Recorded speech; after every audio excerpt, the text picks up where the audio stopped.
On June 17, 2026, the United States and Iran suddenly signed a 14-point memorandum, pausing months of escalating regional combat. The agreement's promises are sweeping: a permanent military halt, reopening the Strait of Hormuz, freezing nuclear development, and a $300 billion reconstruction package. But read the fine print. It's not a permanent treaty. It's a strict 60-day window to negotiate a final deal. What we are looking at is a ceasefire architecture held together by immediate economic incentives. The deepest strategic divides between Washington and Tehran remain entirely unresolved. The negotiators specifically structured the deal this way to keep it alive. They postponed the hardest arguments so the agreement wouldn't collapse on day one. That leaves a massive list of critical issues totally unanswered: the exact schedule for lifting sanctions, the limits on ballistic vessels, or the scale of future enrichment. Diplomats call this constructive ambiguity. By keeping the terms vague, both sides were able to sign the paper and claim a win. But that same vagueness makes every single day of implementation highly dangerous. Because the clock is ticking, the next 60 days are a desperate race. The two countries have to finalize a permanent treaty before these temporary, fragile terms inevitably fracture. To understand why both sides agreed to this high-wire act, you have to look at what they get out of it today. For Iran, the motivation is regime preservation.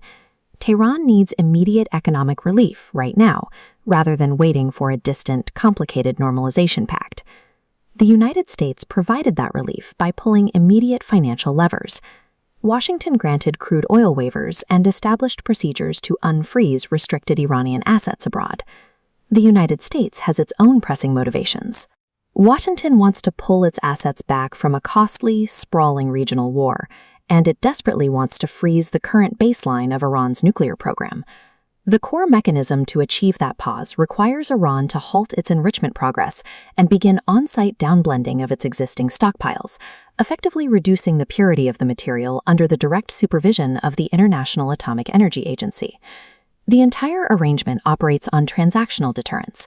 The strategy is to offer Iran an economic lifeline that is simply too large to ignore, while giving the U.S. a verified physical pause on nuclear escalation. Look at this map of the Strait of Hormuz. Writing an agreement and executing it are different things. The first physical stress test is here. Leaders can declare waters open, but a paper doesn't sweep away sea mines or repair infrastructure. Normalizing commercial shipping is a slow, bureaucratic process.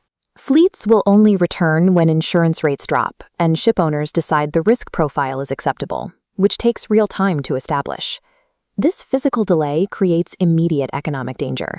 If trade flows stall, Iran's promised economic dividend shrinks. That shrinking payout gives domestic hardliners in Tehran exactly the excuse they need to scrap the pact entirely. The success of this agreement in the Gulf relies strictly on the logistics of physical execution over the next 30 days. It proves that the highest-level geopolitical treaties are highly vulnerable to basic maritime friction. Despite the logistical hurdles in the Gulf, the single most dangerous clause in the 14-point pact is actually about geography. It is the absolute commitment to end military operations on all fronts, including Lebanon. The trap here is one of implementation. Washington and Tehran signed the document, but the actual fighting in Lebanon is controlled by Israel and Hezbollah. Influence is very different from direct command and control. Israel maintains strict security demands for the region. They require the establishment of an expanded occupation zone to prevent rocket and drone attacks on their northern communities. Hezbollah holds a directly opposing stance. They absolutely reject the presence of foreign-controlled security zones, and they refuse any outside demands for their disarmament. This makes the pact incredibly fragile. A single Israeli strike extending beyond the buffer zone or a localized drone attack by Hezbollah will instantly lead to accusations that the U.S. or Iran failed to control their partners. The 60-day memorandum is ultimately a hostage to this geography.